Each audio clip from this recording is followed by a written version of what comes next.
And hello, YouTube, and welcome back to another episode of The Zone TV Movie Entertainment with me, your host, Jonathan. Once again, bringing you my thoughts and review for Sunday night's episode of Batwoman Season 1, Episode 2.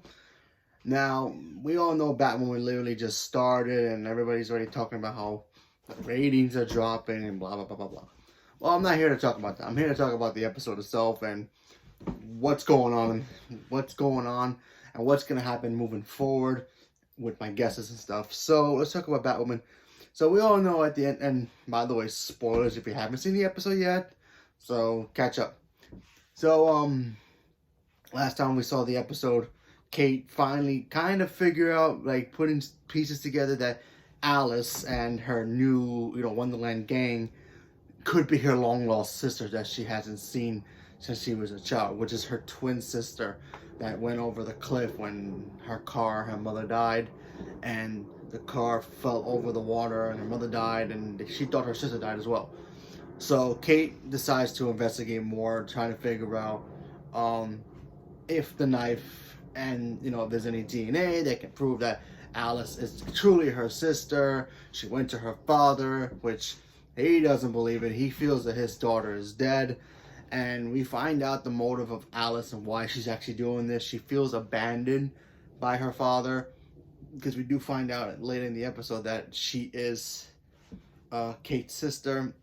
And the reason she's doing all this is she wants revenge on her father for, one, abandoning her, and two, starting a new family with, his stepdaughter, his new wife, kind of moving on, but not really. He feels very guilty that he couldn't find her, and then when he supposedly did find her, it was remains of her body, and he had to move on.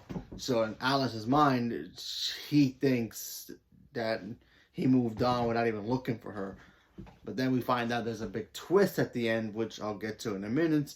And then we see Kate pretty much dressed as Batwoman, of course, and just do her Batwoman thing, try to get information from her, gang members, which is kind of funny how, bad guys can just show up and get henchmen like that. It's kind of funny how, even in, Spider-Man or whatever it is, how, henchmen just come out of nowhere. Like, oh, big bad guy, let's go join him.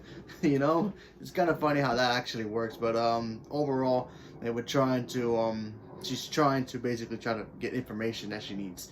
And then she finally confronts Alice and literally finds out that that is her sister. And now she is conflicted to, I don't know what to do.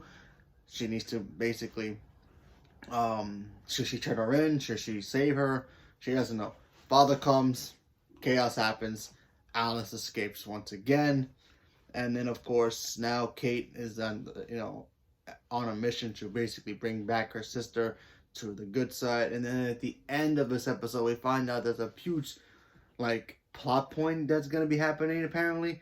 We find out somebody covered up Alice's disappearance, which we found out that it was Kate's stepmother, which is kind of bizarre, but who knows what's that about. My guess is that she did it for obvious reasons, maybe because she wanted money or something else. I don't know. I really don't know about that. But like I said, I don't know too much about the Batwoman mythos. But I do say that this episode was very fun. I did like the whole moments between Kate and Alice and how they were interacting with each other. They were pretty much bonding with each other because, if you have your lost sister or brother, especially a twin, you have that connection with somebody, and it's very strong. Kate felt the same thing about Alice. They were together, they were talking.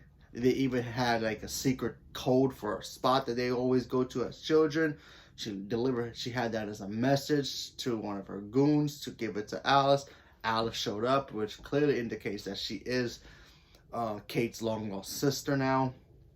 So who knows what's going to happen. This Alice character is pretty cool. Obviously, it's very different from the, the comic books. Because, in the comics, Alice was just a regular girl. And also in the animated series of Batman, where she gets kidnapped by the Mad Hatter and he's obsessed with her. So that's a cool different twist when they changed her comic book origin or something. So that's pretty cool. I like that a lot. One negative about this episode, they got to stop referencing Batman. Look, I'm not against Not mentioning Batman, but it's kind of getting at the point. It's like, okay, we get it. He was in Gotham. We get it. Gotham's in the MCU, Jesus, in the Arrowverse. We get it. We understand. But stop with the reference. This is a Batwoman show. We don't need to be referencing Batman every 5 minutes. Supergirl stopped doing that. Thank goodness with Superman. And I get that Superman exists already, but we don't need to hear Superman do the same thing about Superman. So there's that. So that's my biggest negative here. They got to stop with the whole Batman this, Batman that, Batman. I get it. He's part of the story as well, but still, come on. Especially referencing him when she's in costume and, oh, you Batman? And, you know, the town thinking that Batman's back. You know, they really got to stop with that, because I'm not hearing any whispers about villains from the old days, so there's that. Unless you're going to bring up a villain from the old days, and then, you know, like, they only mentioned the Joker once, which is kind of interesting, but where the heck all they are. Can't be used, probably, but, yeah, I feel like they should just stop with the whole Batman this, Batman that, you know, honestly. Like, just focus on Batwoman, let her be her own character. We get it that she's the cousin of Bruce Wayne / Batman, we all know that, but, you know, come on, it gets kind of tiresome. So, leave a comment below, let me know what you guys thought about it, and stay tuned for more. Thank you very much, and have a good day.